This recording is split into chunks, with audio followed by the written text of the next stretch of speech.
Hi, this is Steve Bragg, and this is a set of videos from a recent dive trip to the Gardens of the Queen off the south coast of Cuba. Of course, we have to start with the cars, which are pretty awesome. These are all taxi cabs located in the tourist district in downtown Havana, which looks pretty cool. The downside is Havana is in pretty rough shape. As you can see from looking out our tourist van, about every third building is either pretty rough or has actually fallen down. But enough of that. Let's move on to the diving. So here we are in the deep down on our first day's dive, and we see a shark. And we're going to see a lot of sharks because that is the number one feature of the Gardens of the Queen. They're all over the place. Typical dive, 1 to 3 sharks down low with us, but the disconcerting part is that after the dive is over, they come up with us.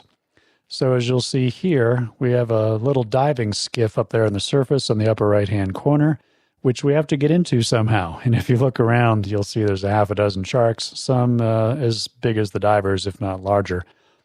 It's a little disconcerting. It's not actually that much of a problem. They don't bother us that much, but when you see something with teeth like that, you get a little concerned. Anyways, the other big feature there is groupers. There are an incredible number of groupers, and they're very, very friendly and curious. Like this guy here comes to the camera, turns around, comes back, turns around, comes back, and so on. Part of the issue here is they only allow 1,000 divers per year into the Gardens of the Queen, which is mostly the people on the liveaboard we're using, which is an aggressor boat. So the animals just don't have any reason to be afraid, and they're constantly clustering around us. Like here we've got 3 groupers, that's me in the picture, trying to take a photo of one, and really can't because they keep coming too close to the camera. In this case, he's pretty much kissing the lens, so I finally gave up. Groupers also have a habit, mostly around here, of doing this weird stretchy yawn or burp or something. So I've got 2 quick shots of it. There's another one. Pretty interesting. I haven't seen it anywhere else. This one, though, watch his mouth. It looks almost like he's snoring. I can't tell for sure, but you can kind of equate that to a human, where, see, there he goes, and he's got to be snoring. There's just no other reason for doing that. You might think from these images that groupers just hang out, and they're placid animals. Well, that's not true. They're actually carnivores, and sometimes they fight each other. So here we saw 2 of them going at it with each other and tearing up the silt like you wouldn't believe. And after they wrestled around for just a few seconds, they actually disappeared from view and kept on fighting as far as we could tell, but we couldn't see them any longer. And speaking of predators, we ran across a number of barracudas, and they just sit there. They don't really seem to care if we come up really close. Now, in this case, one of the divers is, believe it or not, that's an iPhone in her right hand with an underwater dive case, and she got really good images from it. And of course, here's Melissa taking the video from behind, and the barracuda really didn't seem to care that we were at both the front and the stern. Sometimes, though, you can push them away out of where they were. So in this case, somebody with a GoPro pushed it towards Melissa, and you can kind of see how Melissa's backing up a little bit here as it got closer and closer. That's maybe 1 foot away. And then off he went. Tarpon are also pretty commonly encountered here. They tend to hang out underneath overhangs. One thing you'll notice in this image is that there's a lot of particulates in the water, so the visibility some days was as low as maybe 40 feet. A really good day was maybe double that. We did see a few remoras, sometimes called shark suckers. This one, God, they're ugly looking things. Look at the top of its head. It almost looks like there's a skid plate on there, and that's where they attach themselves, usually to a shark. You can see it right there. He was pretty frantic to find somebody to hook up with. On the more placid side, we had, in this case, a pretty small sea turtle, but the first few days there were some absolute monsters, probably 3.5 feet long, who were very, very old, covered with barnacles, really cool looking. There were quite a few moray eels. We didn't bother to take too many images of them because they're usually way down in the rocks. In this case, you can see him right in the middle with his mouth open. Mostly green morays, a small number of black spotted ones, which are about half the size. A fair number of rays. Now, in this case, you wouldn't really know how big that ray is. But if you see off to the left through the silt, which got raised from the ray flying around, here comes me with my camera again, and just compare the size. So that ray is probably 6, maybe 7 feet long. Getting back to how tame the fish were, here are a couple of queen angelfish. In a normal environment, normal dive destination elsewhere in the Caribbean, these guys would be gone in about 2 seconds. In this case, I'm not entirely sure they even knew what we were, like they'd never seen a diver before.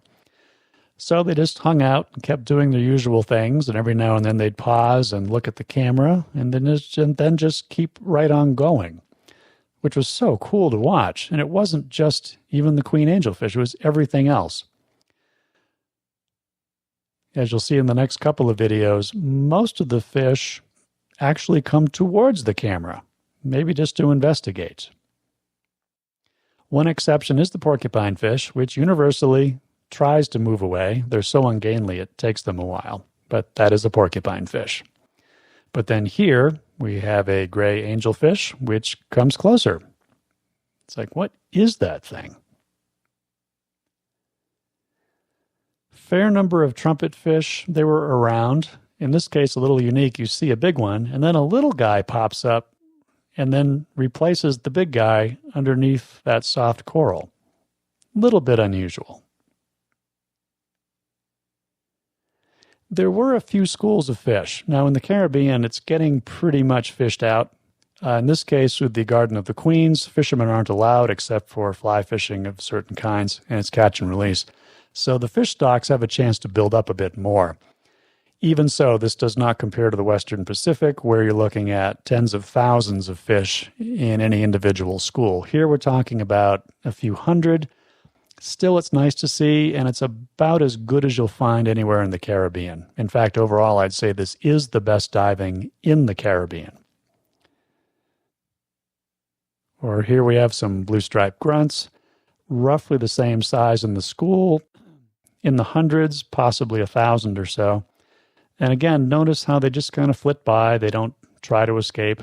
They really just aren't concerned about predators in through here.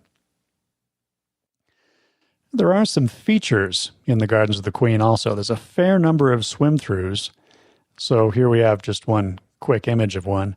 One problem with these is there's a moderate amount of silt in the water, as I mentioned before, and because of all the particulates, you can't see that far, which can be a bit of a problem if there's an overhead environment and it's a little dark in there. At any rate, once we get through the diving and get through the sharks and back on the boat, we go tearing off through the mangrove swamps, and there are thousands of acres of mangroves.